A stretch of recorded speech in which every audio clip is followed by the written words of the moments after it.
C'est la saison des élections en Colombie et pour ceux qui y participent, la plus grande crainte n'est pas de perdre. Le manque de respect envers les différentes allégeances politiques de toutes parts a toujours été résolu dans ce pays par la violence. Donc dans un pays très polarisé comme c'est le cas en ce moment, il n'est pas étonnant de voir la violence réapparaître. 117 000 candidats se sont présentés aux postes de gouverneur, de maire et de conseiller local. Faire campagne pour être élu est dangereux ici.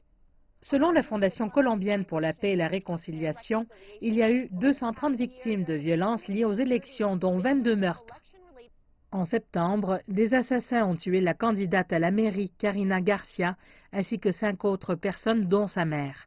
Leur véhicule carbonisé a été endommagé par des tirs nourris et une explosion de grenades. Après avoir reçu des menaces, elle avait demandé une protection du gouvernement, mais n'avait rien reçu. Elle participait au processus politique et à la suite de cela voulait plus pour cette ville et pour sa communauté.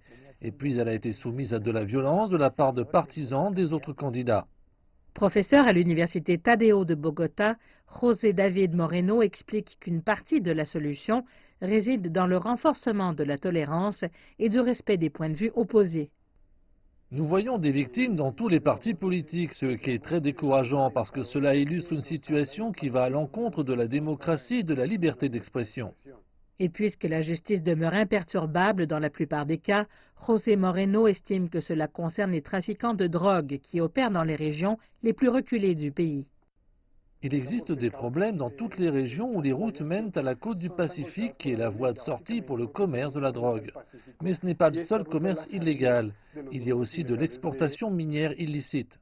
À quelques jours des élections, le président colombien Iván Duque a déclaré que les autorités enquêtaient sur les auteurs des actes de violence politique.